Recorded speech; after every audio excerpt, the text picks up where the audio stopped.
CMSTV, it is an all-new edition of Christian Media Spotlight, the stories and testimonies behind your favorite personalities in Christian media. Joe Neal here with you. We have a very wonderful duo here joining us via Skype. They came out with a debut project back in March. Please welcome the husband and wife duo, is Out of the Dust. Guys, how are you? Hey, doing well. Got some chilly weather down here in Tennessee. Is that where you're at, Tennessee, right now? Yeah, we just got in from Orlando, actually. Got to spend a couple of days after a conference down there. So back in Tennessee, it's a little chilly. Yeah, it's weird the weather going on around here at the time we're taping this interview because, LA is having like 100-degree weather and, up here where we are in the Northwest, it's kind of 50s, 60s. What's it like going on down there? It's the same. It's, 50s, 60s now? Yeah. It's chilly at night. Yeah. So. Well, you guys put out a debut project in March, and you guys had a very interesting, raw, real-life journey to get to where you are musically. Share with us a little bit, if you would, about the backstory, about what got you to this point, because there's a lot I'm sure that viewers are unaware of. They see the physical Out of the Dust, the big album, but a lot of people are unaware just the powerful testimony that lays behind it. Yeah, seeing the fruit, seeing the after of what God did in our marriage. Seeing that album doesn't give quite the full picture of just how broken we were and how little left we had. I quickly, to tell the story quickly, I grew up in the church, and Stephanie and I met at church, and shortly after starting college, I started really doubting my faith, and Stephanie and I got married during part of this time, and so I was 19 and she was 20. She was 19, I was 20, and I started doubting, and I started getting into drugs and the whole kind of party scene at college, and really I was just searching. I was trying to fill a void that I had in my life and in my heart with everything but God. And it sounds so cliche, but the brokenness in my own heart just led me to a lot of false gods and trying to self-medicate and I did all of that in secret to the point I was on stage leading worship on Sunday morning and I was out getting high the night before and drugs and doubts and not believing anything that I'm singing, even as I'm on stage leading people, and that broke apart our marriage with the secrecy and not telling anybody. So I sat Stephanie down one night and said, I don't believe in God anymore, and I don't want to be married anymore. And that I meant it. I left the church. I left our marriage. Divorce papers were filed. And nobody thought that anything was left. I didn't. Stephanie didn't. We never thought we would get back together. I even said, even if I found God again, we just don't make sense. Our marriage doesn't make sense. But God had other plans, and He's the hero of our story. And it took not very long, but it took a lot of brokenness for me to get to the end. And I arrived there pretty quickly, just totally, just the weight of the sin and all the decisions that I'd made surrounding leaving her and leaving the church became too great of a burden to bear. And I just sort of collapsed. The quick version of the story is that I just collapsed under the weight of the decisions and my own selfishness and pride. But that was what God used as an opportunity to move in, and He moved in and showed me, the depth of my sin and just what I'd done, and He changed my heart, and He told me to pursue Stephanie again. Weirdly. Yeah. So to fast forward, I was not expecting that pursuit. we had been officially divorced for several months, and obviously there's a whole other side to my story of what God did in my life that year as well. But to fast forward, we were remarried about a year after everything fell apart. And because of what we've been through and just little steps that we have felt God moving us towards with music, because we've always led worship together ever since we were dating in high school, but going to a conference and being able to tell our story for the first time from stage, and then having a response, somebody come up in tears because of what they're going through with their husband. And we knew that we had something, we had a platform that we could use to tell our story and to bring this message of hope and redemption. So we started writing As Out of the Dust about 5 years ago. And it's really been seeing the fruit of us taking steps of faithfulness towards God with our story, and then with our gifting, like just one step after another, and seeing the fruit that is produced from us being vulnerable and us sharing that story, and seeing how it has affected people, and seeing God work through that has been such a beautiful journey and faith building for us as well. It's always great on this program seeing just the redemptive, just the restorative, just majesty of his people, just with those stories that come together. And would you say that those real life experiences, in a lot of ways, that you're able to come alongside and help people in similar positions that you guys have been, is that the cornerstone a little bit about where this new album was birthed from? What were some of the journeys along the way as far as putting this debut album together? What was that process like?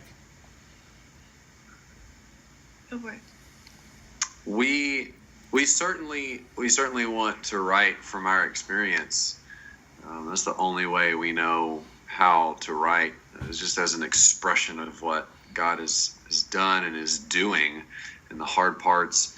And so a lot of really this album runs the full spectrum. Like, our story was redeemed. God redeemed our marriage. All of our stories are redeemed when we place our trust and hope in Christ. But our marriage was restored. And so, there's joy on the album, but there's also a lot. We never want to shy away from the reality of how difficult life can be, and in an industry, that can be sort of glossy sometimes. We really strive to bring an element of vulnerability and really try to let that reflect in our writing too, so that we can meet people where they are and help push them along wherever we find them in their journey. And is that where the name, I would probably presume, Out of the Dust came from? Was out of the end result of this story that's in process? Yeah, very much so. It kind of came out of nowhere. I don't even know how we first thought of it, but we wanted something that really encapsulated our story and what we'd been through, and just like, in the Genesis account, God breathing life into the dust and creating life, his beloved sons and daughters, he breathed life into our story, and here we are. For those that are watching and discovering your music for the first time, how would you describe your sound to viewers who are listening for the first time, checking you guys out? We are pop-based, but we're probably a little left of center. We've got some lush arrangements and lots of, there's strings on the album, and there's some folk elements too. We try to hang our hat on memorable melodies, but we don't want to be cliche either. So we try to bring a freshness, but folky pop. Yeah, very indie. Singer-songwriter influenced, with acoustic guitar as primary instruments. Husband and wife duo Chris and Stephanie Teague joining us out of the dust here in an all-new CMSTV, joining us via Skype. It's time for the often imitated, never duplicated segment we'd like to call Fun Fast Facts, a chance to get to figure out a little bit of some of your favorite fun fast facts of some of your favorite personalities in Christian media. Question number 1, some rapid fire fun fast facts. Okay. Some favorite places you've had an opportunity to either lead worship or perform to this point. Have there been some favorites along the way? Seattle. There's Lighthouse Christian center. It's supposed to be fast. Sorry, yes. Seattle area we've loved. And Ohio. Yes, We we had love a the lot of Ohio. friends in Ohio. Ohio. Random as that is. I'm sure our Northwest people up here in the Seattle, Portland area, I'm sure will definitely appreciate it, as we are right in that neck of the woods there. So they'll love great. that shout out. Our drive from Portland to Spokane was like our favorite drive ever. It's amazing. There is some incredible sights out in that neck of the woods. I'm just like in awe every time I go out there, just of the sights that exist. And I live out in this neck of the woods. If we were to peer into your iPod, streaming player, however you listen to music nowadays, what are some favorites we might find you listening to on there nowadays? Oh boy. I really like what I've been listening to recently. I don't know how to say her last name, but Billie Eilish, I think. She's a mainstream artist. We've loved the Belonging Co. as a new worship record. That's awesome. They're a church here in Tennessee. And, like, go back old school, John Mayer's always been a part of our relationship and influenced his guitar playing. So he's always on the list somewhere. Of course, you are in Nashville, the hotbed of probably, one could argue, both country and Christian music. Have you had any particular memorable run-ins or duets or performing with any favorite Christian music personalities along the way? Okay, so this is really quick. The only run-in, she has a better memory than I do, but the biggest run-in that I have that I can remember, I worked at Chick-fil-A when I was in high school, and this dude with a goatee came in, and I was like, this is weird. Like, do I know this? And I was like, do I know you? And he was like, maybe. My name's Mac Powell. I'm in a band called Third Day, and I was like a huge Third Day fan at the time, so it's like my brain could not connect that was really him standing in front of me. So, yeah. That is awesome. That is terrific. Favorite TV show you like to sit down either individually or as a couple? Is there anything you like to binge watch? Ooh. We always Friends. go back to Friends if there's nothing on. Yeah. Parks and Recreation, Parenthood, Stranger Things. I just went through Stranger Things. Yes. Yeah. So that, yeah. So It's a good escape for us. at the time we are taping this, it will probably be out. But at the time we're taping this, it's not out quite yet. How fast will you be? How fast will you be going through season 2 of Stranger Things when it comes out? Of course, October 27th, Stranger Things comes out. So yes, I have to. My son has watched season 1. I have yet to finish it, so I better go finish it. Hurry up. Also, favorite either scripture or favorite person in the Bible you might find yourself closely identifying with at times? Ooh. A verse that was always ingrained in me and my family, I grew up with a very great Christian home. An older brother, our life verse, as my dad would call it, was the Proverbs 3, 5, and 6. The trust in the Lord with all your heart, lean not on your own understandings. In all your ways, acknowledge him, and he will direct your path. That for me is just, I mean, you can go to that at any point in your life, any season, and there's so much wisdom there. My favorite writer, probably back to back, love Hebrews and James, just because they seem, and in the Gospel of John too. I'm like an artsy. I have like kind of a deep soul, I guess, and there's just like a different kind of cadence to those 3 books that kind of separates from the rest of the Bible, to me, in my opinion. Person I identify with. I think we've just loved recently looking into how many people, so many characters in the Bible, the heroes of the Bible were people who were the misfits, the ones that were not equipped from the outside to do the great things that God called them to do. So we like looking at those stories as we move forward in things that we don't know that we're fully prepared to do, but we know that his promises are always true. He's always faithful. God doesn't call the qualified, he qualifies the called. I was just thinking about that. Yeah, you nailed it right on the head. I was like trying to remember that myself. Yes. And lastly, you guys are in Tennessee. If anyone were to visit the country and Christian music capital of the world, what is your favorite Nashville, Tennessee hangout that they must go visit when they're there? Oh, man. There's so many new ones. like Nashville's become cool in the last few years, but we have toddlers and preschoolers, so we're not out as much as we used to. It's a different city. My favorite breakfast spot ever is a place called the Pancake Pantry. It's pretty famous. It's like it's not like off the beaten path or anything. But it's like, a Nashville thing. Yeah. You gotta hit there. You gotta get pancakes there. Hillsborough Village down there. Yeah. Anything for you? I don't know. I've never had bad experiences when we go into the city. So. Yeah, it's a great city. Come on down. That is on my bucket list to get down there eventually. Yes, I've heard many great things. In fact, the closest I got, I just outside of Nashville, was traveling through Memphis and stayed overnight in Memphis. So I've been down there and just briefly. You get some good barbecue? Yes. Oh, yes. Had the barbecue. It was absolutely fantastic down there. Yes, some of the great barbecue served right in front of you, and briefly passed through Nashville, but definitely need to spend more time in Nashville. It's a great country out there. Fun, fast facts. They have a chance to get to find out a little bit more about your favorite personalities in Christian media.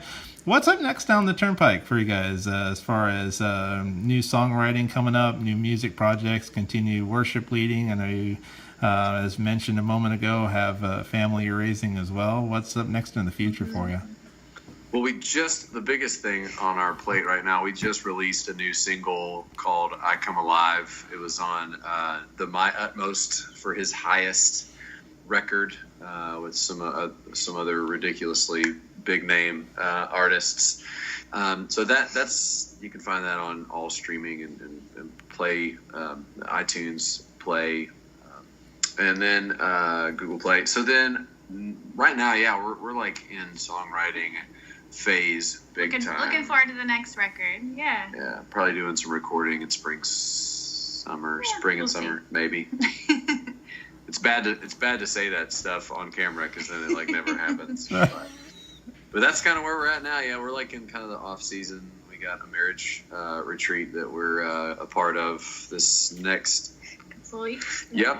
And then we don't have very much, so we're going to be digging in deep and kind of mining the depths and coming out on the other side. Now, when you're speaking at a marriage retreat, or when you're advising people who might be raising young families right now, might have married at a young age, going through some similar life experiences, in hang-on mode themselves, what's one piece of advice that you would give those folks who are seeking a little advice, seeking a little wisdom from the Lord right now, as far as just guidance in the particular spot they're at? What's one nugget of truth that you can leave them with? Sure.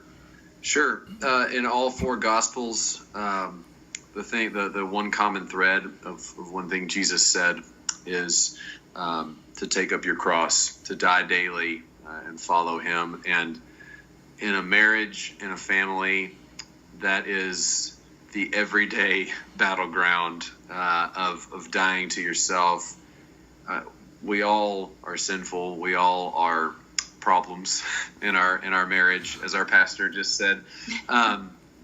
So just to look at every day as an opportunity to let not that you try harder, but that you become less and allow the Spirit of God to come alive in you, and see the fruit of how that happens in your family and in your marriage by being selfless. Amen to that. And for those who are wanting to find more about your music and more about your online, where might they find you, website-wise, and how they can hook up with you? Yeah, our website is outofthedustmusic.com. You can get to pretty much anything from there. Or social media, we love interacting on Facebook, Instagram, Twitter. You can just search Out of the Dust and you should find us.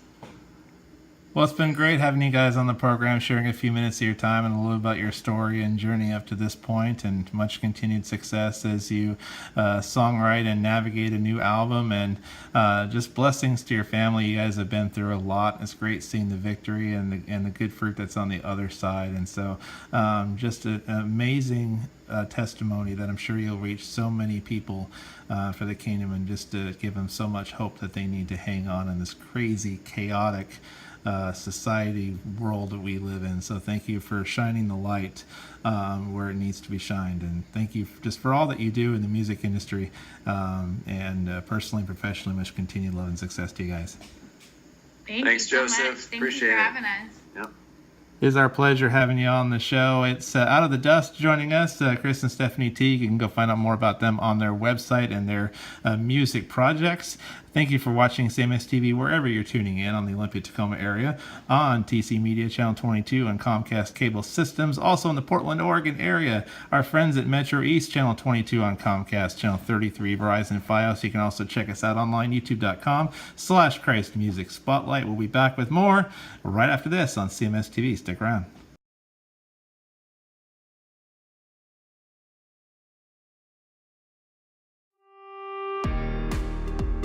It's here, the world's first Christian music streaming service, Praiser, bringing you 80 channels of the best music 24/7, with 20 more channels on the way. With Praiser, you can listen to your favorite Christian music from whatever genre you choose. It's so easy.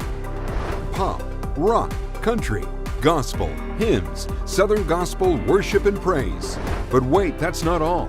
You'll be captivated by inspirational, reggae, Celtic, Latino, blues, jazz, orchestra, instrumental, and so much more.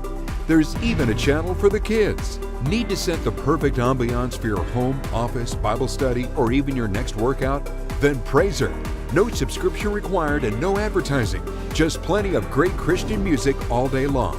Download the app now. It's free. Praiser. That's P-R-A-Z-O-R.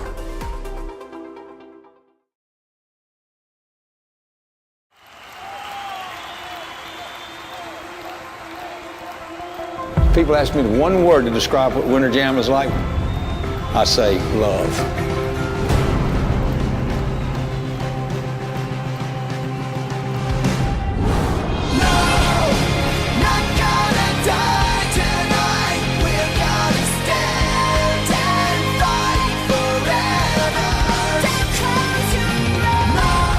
We come together and we lift our hands and we sing songs together and we worship God. God expects a lot of this tour. It's a big responsibility, but it's a blessing at the same time. What happens in the heart and soul of an artist when he tours on Winter Jam and when he sees people come night after night. When I look out and I see people singing, crying, it reminds you of why you do what you do. It's time to connect with an audience. It's Winter Jam and it's 600,000 people. A lot of lives that could be changed or touched by what you're saying.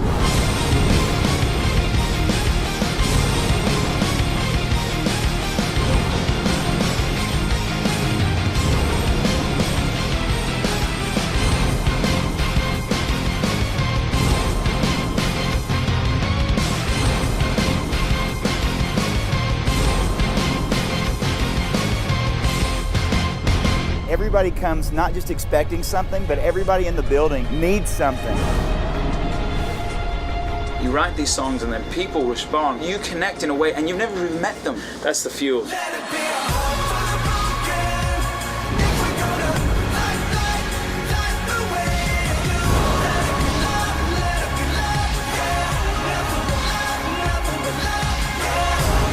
The thing that sets Winter Jam apart is how focused they are on seeing lives change and seeing people come to the Lord.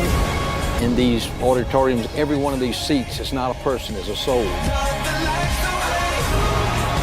It's not the artist, it's the man in the song, Jesus.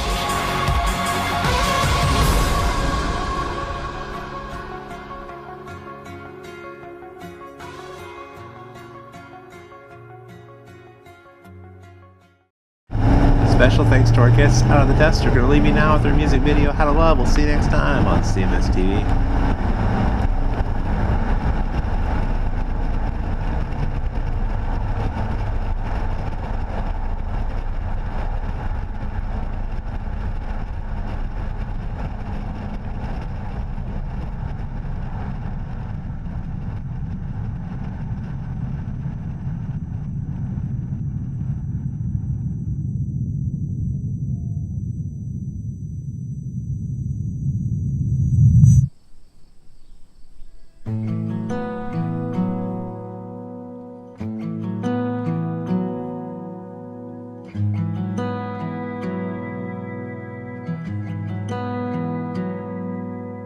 Salvage what we can from the the wreckage that was left from my mistakes. Take the dirt and slowly put it back into the hole that we have made. This is what we promised. This is when we said that we would stay. We should just be honest. On our own, we can't resuscitate.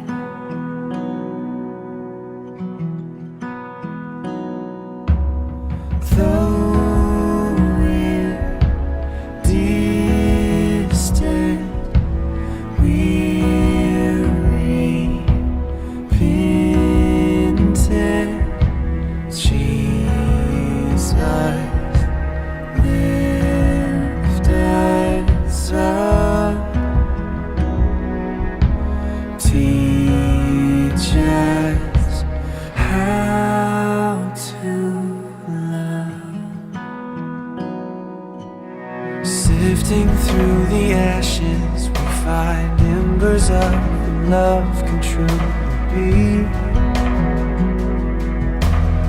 Even though we're broken, hope is rising from humility. Oh, hand in hand we face this. We are not a strand of two but three. We will overcome this. Love is never too lost to redeem. Oh, oh.